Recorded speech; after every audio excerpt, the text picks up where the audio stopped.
Testing suara 1 2 3. Testing suara 1 2 3. Okay, test. Mic check.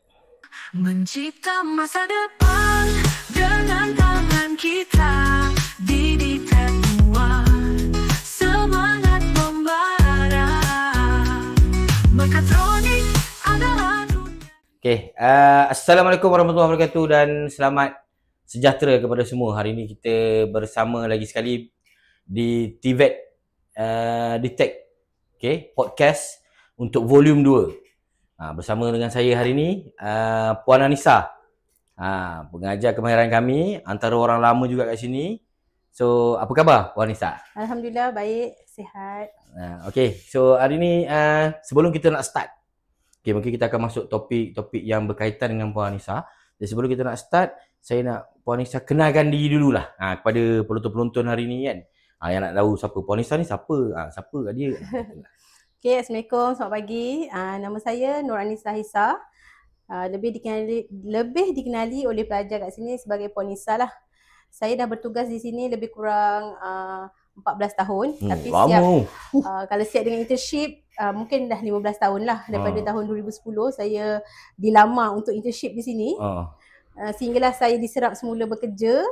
Habis je internship, lepas tu saya ditawarkan bekerja terus sehingga kini lah. Maknanya habis internship terus offer ke macam balik dulu ke? Tak, terus offer. Saya saya start internship bulan saya start bulan 10 2010 sampai bulan 3 2011. Lepas tu terus offer lah? Bulan 4 tu dah di offer lah kita terus bekerja di sini. Okay. Gempak lama tau tu. Jadi siapa mana-mana pelajar yang dah tengok Puan Anissa ni memang dah lama lah. Daripada batch 1 dah ada. Batch 1 sehingga sekarang dah batch 47. 47. Tapi masa batch 1 tu kita dah hujung-hujung lah. Okay, so untuk hari ni kita akan masuk pada volume 2 podcast bersama dengan TVET Detect. Kita akan bersama dengan tetamu kita hari ni Puan Anissa untuk bercerita ataupun kita tak story tentang takwim activity detect. So hari ni kita akan fokus kepada takwim activity detect je lah. Okay, kita pergi pada soalan pertama lah. Okay, daripada mana asal usul takwim activity detect ni? Dia jadi macam siapa yang plan ke ataupun Puan Anissa tahu ke daripada mana, macam mana boleh terjadinya takwim detect ni? Okey, selalunya takwim tu kita akan rancang di penghujung tahun. Kan di penghujung tahun tu kita akan plan untuk tahun berikut. Contoh sekarang dah 2025, di penghujung tahun 2024 hari tu kita dah plan apa yang kita nak buat. Setiap orang akan diberi tugas lah. Apa perancangan yang untuk tahun depan kan. Apa perancangan kita nak buat untuk takwim tu. Jadi selepas tu nanti kita akan decide pula mana yang bersesuaian dan kita akan masukkanlah dekat takwim setiap bulan sepanjang tahun 2025. Maknanya dia macam tapis lah. Tapis. Dah bagi banyak aktiviti, lepas tu kita pilih mana yang terbaik. Betul. Ya, sebab kita tak boleh ambil semua. Kita kena ikut juga dengan kita punya kos. Kan sesuai atau tidak. Pada bulan tersebut tu ada apa, ada exam ke, puasa ke, kan kita ikut aktiviti yang bersesuaian. Kalau puasa, apa aktiviti yang sesuai semasa bulan puasa kan, macam tu. Okay.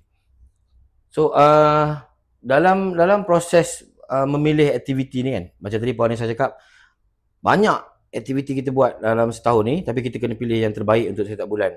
Jadi masa cara memilih aktiviti tu, selain daripada ikut daripada perayaan, bulan puasa, ada tak aktiviti tu yang macam dia ada terlibat sama dengan kerana subjek ke, kerana mata pelajaran ke, ataupun ada apa aktiviti tu?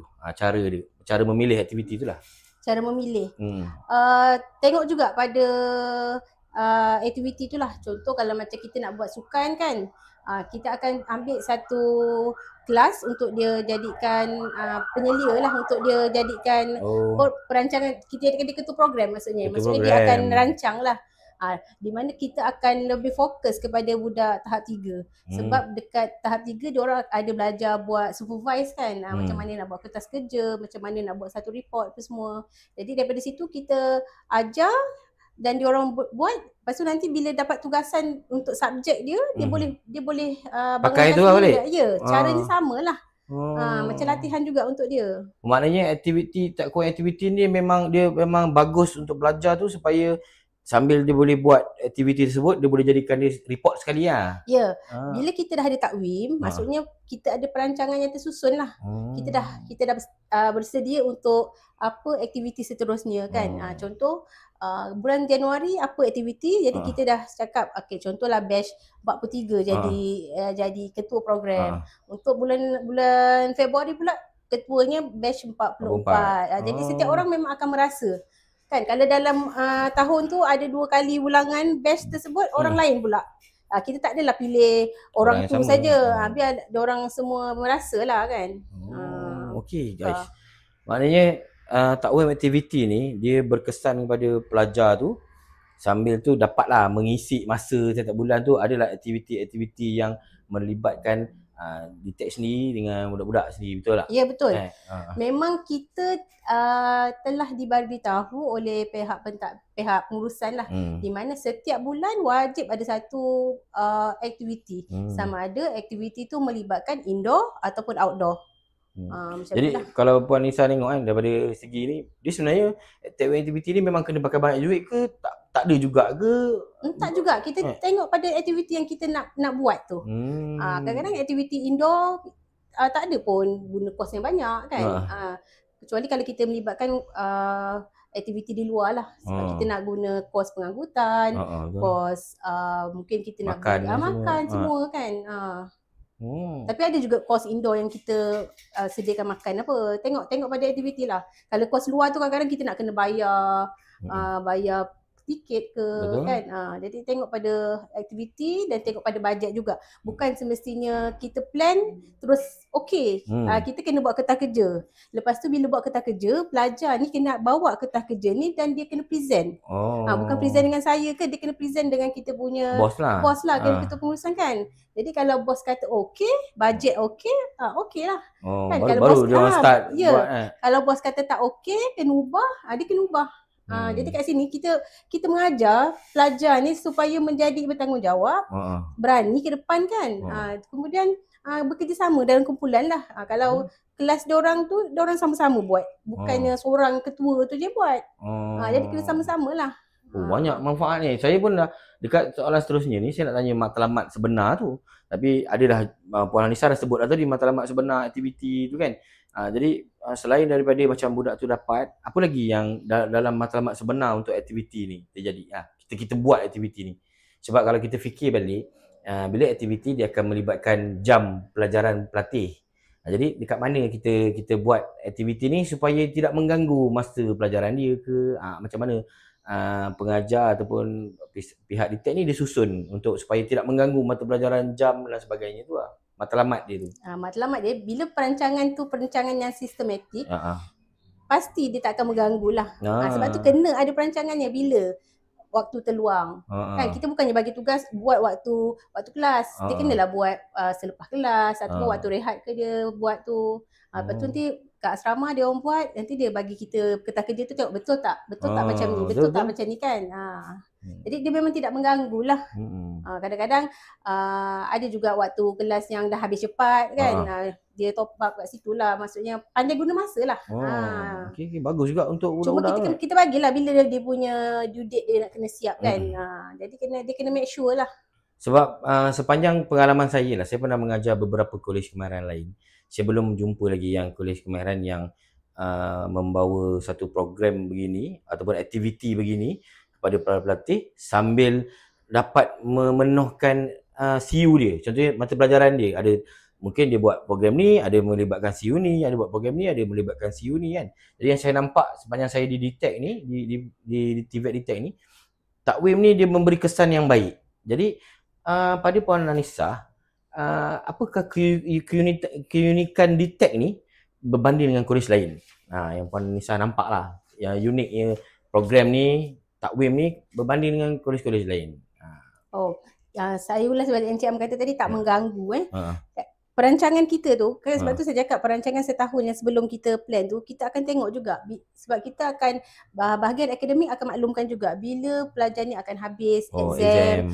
Perlu settlekan dia punya sesi pengajaran pembelajaran. Jadi kalau bila bulan tersebut ada bulan exam, kita tak akan buatlah aktiviti yang berat lah kan. Maksudnya kita buat aktiviti yang ringan macam tu. Jadi dia sebab tu memang dia tak mengganggu lah. Jadi kita kena pandai lah, sebab tu penting perancangan. Jadi pada Puan Anissa, kalau berbanding dengan contohlah macam mungkin kolej lain ni dia ada buat juga, tapi dia tak adalah takwim bulanan kan. Dia mungkin pada sekali-sekali kan. Yang bestnya di TEK ni satu bulan satu aktiviti. Itulah. Wajib. Memang itulah yang kita bukan sekarang je tau Cik Am. Daripada tahun 2020, saya tak ingat 2000 berapa, tapi memang dah lama. Daripada batch-batch sebelum ni memang setiap orang setiap batch setiap batch dia memang manage ada apa yang program. Setiap bulan tu yang ada aktiviti. Memang satu bulan satu aktiviti. Lepas tu yang bestnya aktiviti ni free. Tanpa ada bayaran. Kita tak pernah minta bayaran dekat student untuk buat aktiviti ni. Minta duit tiket ke, minta duit apa ke, kita tak pernah. Memang percuma. Makan, tiket masuk ke, tengoklah kan depends pada kita punya program tu. Pernah bawa pelajar pergi Melaka Wonderland tu, tiket bayar kan, semua free, tak ada pembayar student yang buat bayaran. Angkutan ke tak ada bayaran. Kalau ibu bapa yang anak-anak yang cakap minta duit tiket, itu memang tak pernah. Betul mak ayah, anak-anak, kau kena ingat ni, kalau tiada service charge kepada pelajar untuk menjalani aktiviti ni. Jadi ibu ayah jangan terpedaya macam mak ni nak minta duit ni. Tak ada lah. Aktiviti TEK ni Puan Anissa dah bagi tahu. Duit poket sikit-sikit mungkin lah dia minta. Tapi kalau dia cakap nak pergi mana-mana kena bayar, tak ada. Memang kita tak ada buat bayaran apa-apa lah. Itu yang bestnya. Lagi satu, kita ni buat sama-sama. Tak ada student-student yang buat. Kita dengan pengajar pun sama-sama buat. Macam tu. Tu yang saya rasa ini salah satu lain daripada yang lain. Betul. Okey, kita masuk ke soalan seterusnya. Okey, dekat dalam nilai TVET dalam aktiviti luar kelas ni, orang biasa fikir TVET ni kan, orang biasa kan, kalau orang biasa fikir dia TVET ni dia belajar je, belajar kemahiran je kan. Tapi macam di TEK ni dia ada kemahiran, ada mengajinya, ada fardu ainnya dan sebagainya lah aktivitinya kan.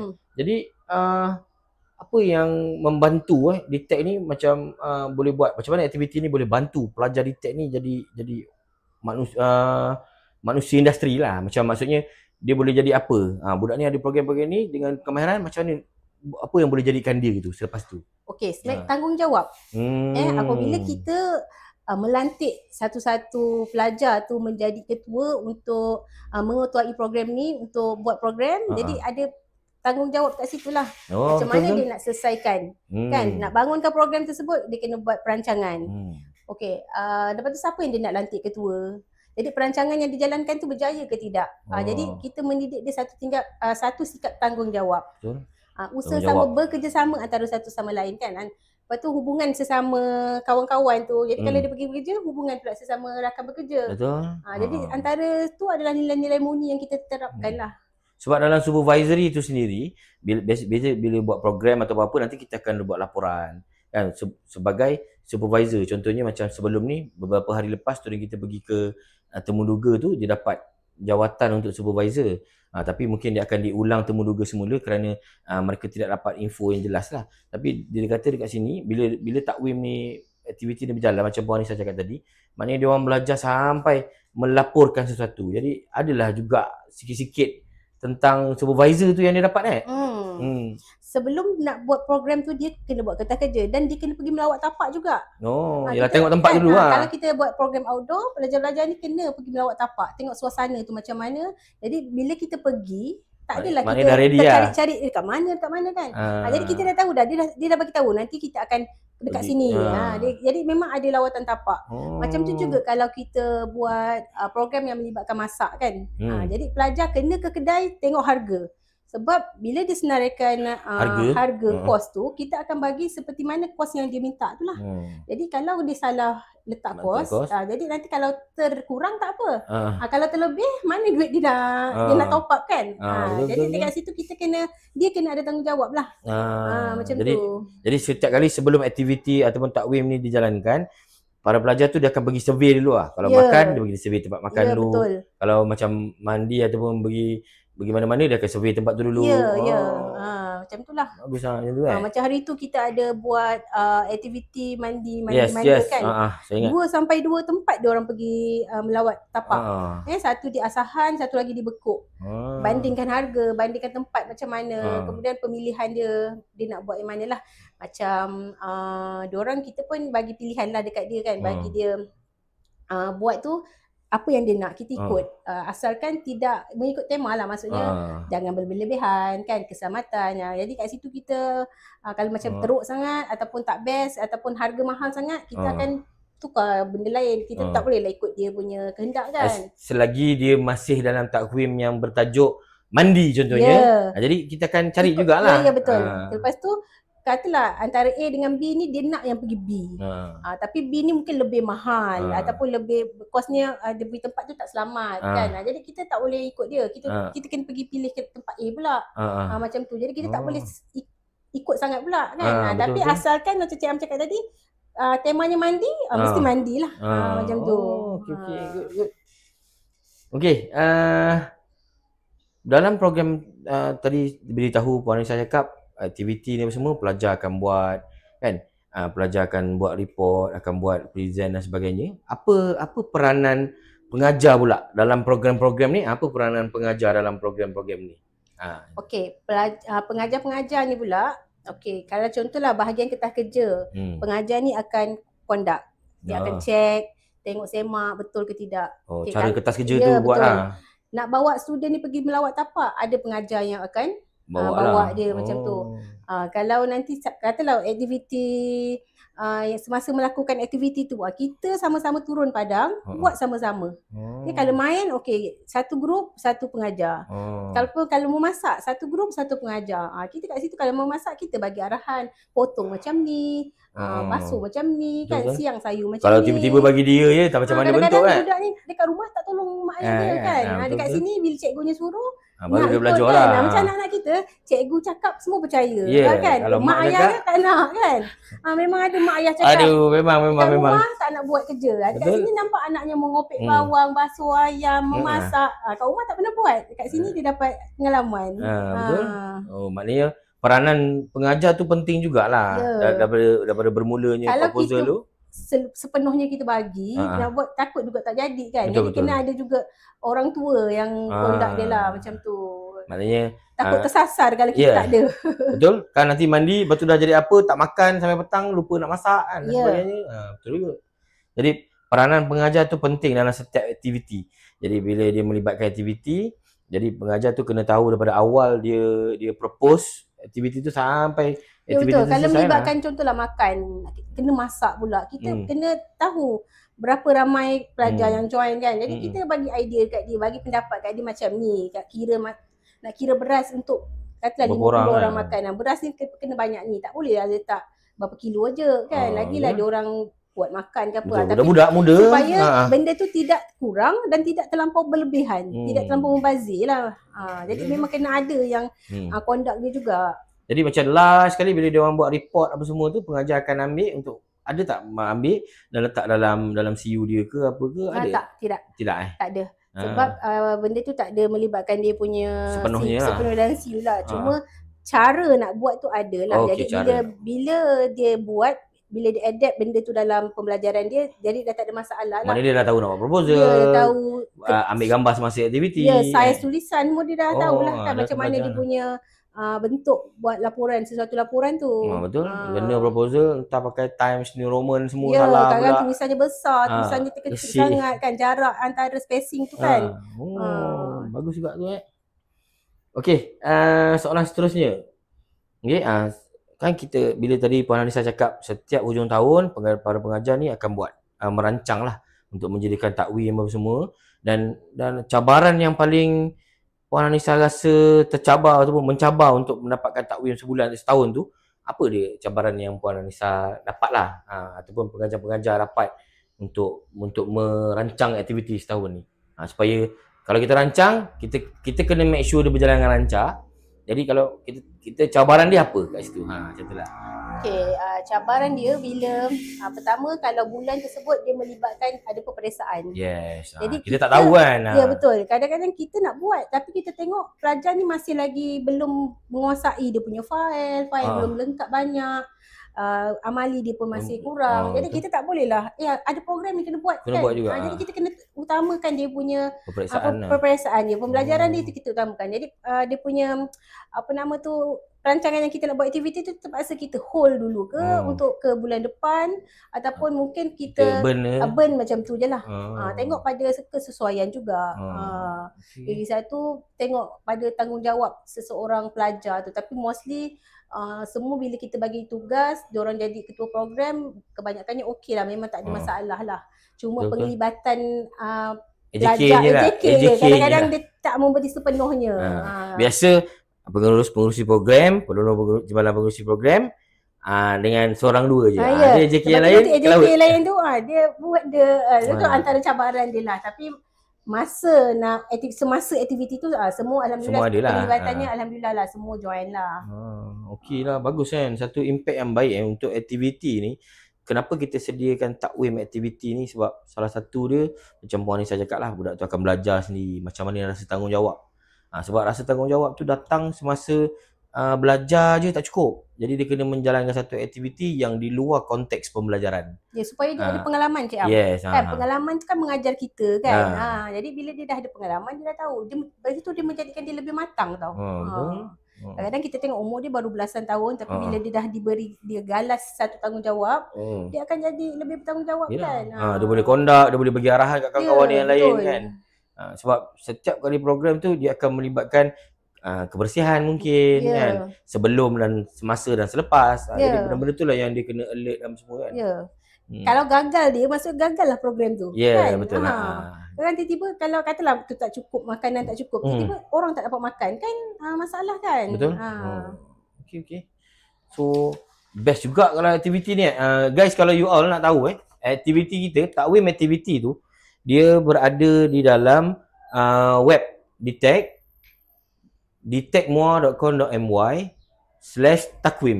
Nanti kalau you all boleh masuk dan tengok takwim aktiviti kita kat mana. Boleh tengok dekat situ. Okey, kita nak pergi ke soalan seterusnya untuk Puan Anissa ni. Okey,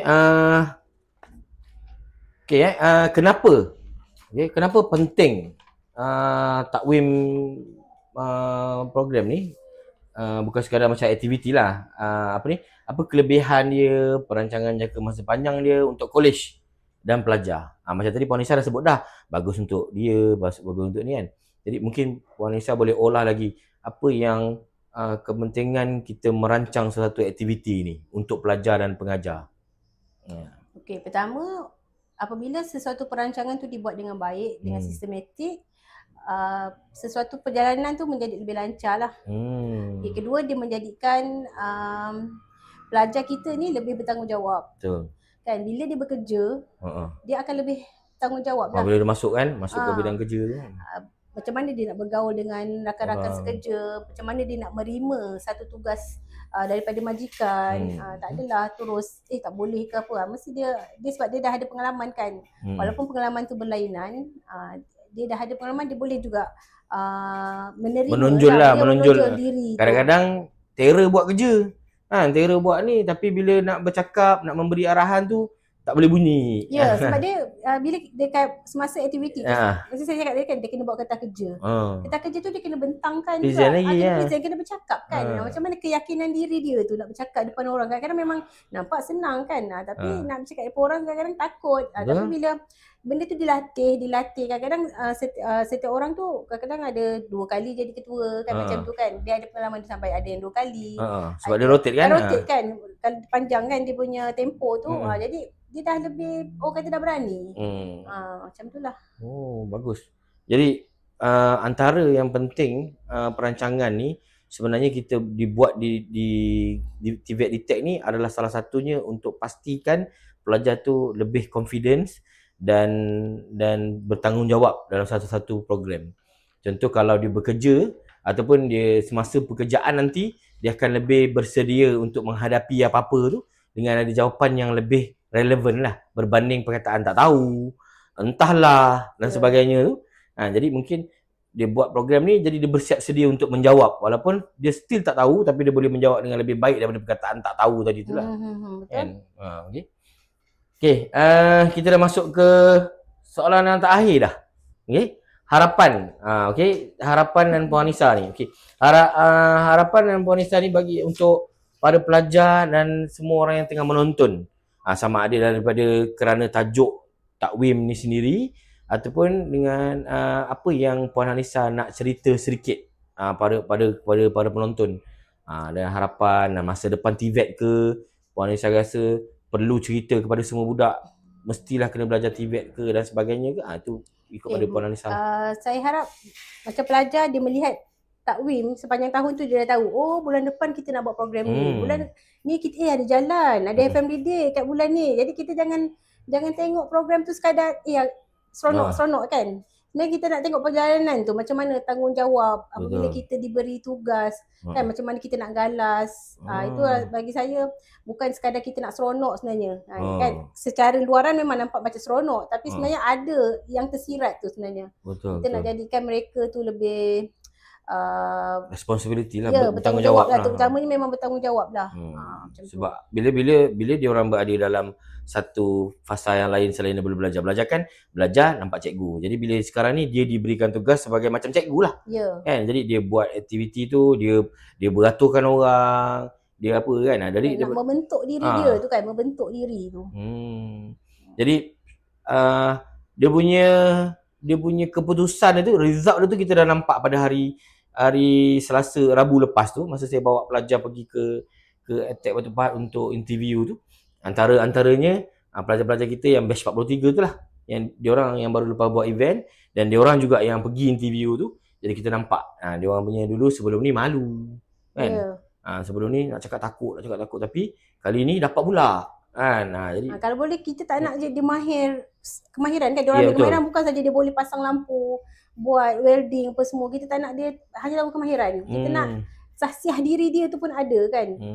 Membentuk nilai diri dia tu juga. Betul lah Puan Anissa, sebab saya ada tengok dekat interview daripada satu kilang apa nama C je lah, saya sebut C, sebut tak tahu nama kilang tu, tak nama penuh dia memang cakap budak kita bila dia tanya pasal amali, bila dia tanya tentang kemahiran, budak kita boleh jawab. Tapi bila dia tanya pasal yang lain, ada macam tak tahu nak jawab, segan dan takut apa semua kan. Sebab tu yang dia nak return balik ke DTEC untuk interview dekat DTEC. Dia bagi chance lah sampai ujung bulan 12 nanti dia datang balik untuk interview tu lah. Kilang tu basic dia besar tu. Jadi mungkin budak-budak ni salah satunya buat aktiviti ni dapat menunjukkan keberanian kot. Ya. Saya harap pelajar ni bila kita suruh, dia jangan alamak aku punya turn tak nak. Dia kena tunjukkan dia punya bakat. Dia kena menonjolkan diri dia.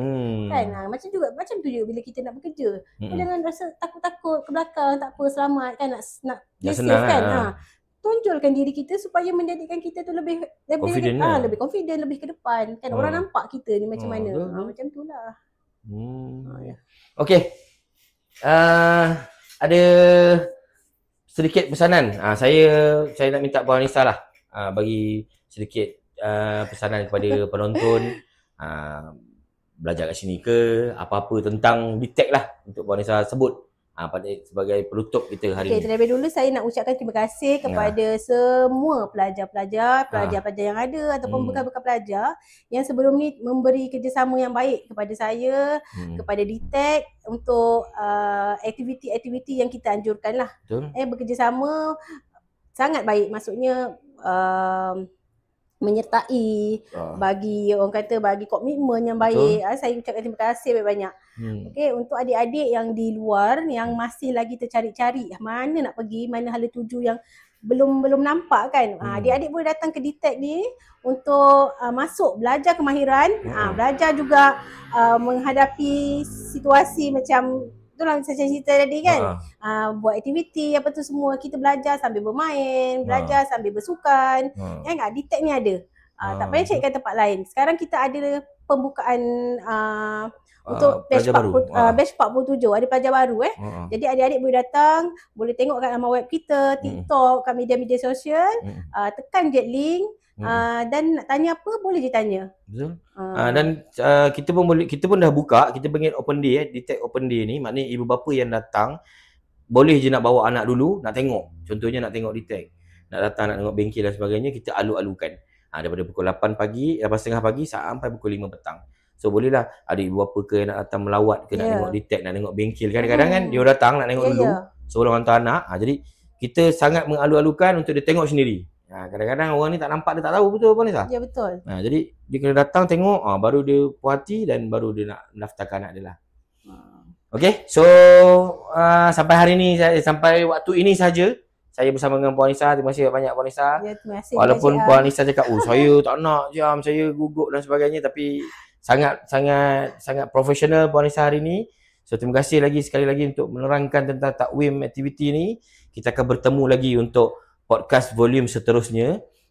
Sekali lagi saya ucapkan terima kasih dengan Puan Nisa. Saya mohon maaf lah kalau ada persoalan yang saya tak dapat jawab dengan baik ke apa, saya minta maaf. Ni kita simple dan kita nak pastikan orang faham kenapa kita ada benda-benda yang kita buat ni. Sebab dalam perbincangan podcast TVET Detect ni, kita lebih memfokuskan apa yang penting untuk mereka pada sekarang sampai 10 tahun akan datang untuk dia. Jadi mungkin Puan Nisa punya tadi tu memang sangat memberi impact yang baik lah pada pelajar-pelajar pada masa akan datang kan. Okay, itu saja daripada kami. Terima kasih banyak. Kita jumpa lagi dekat podcast seterusnya. Assalamualaikum.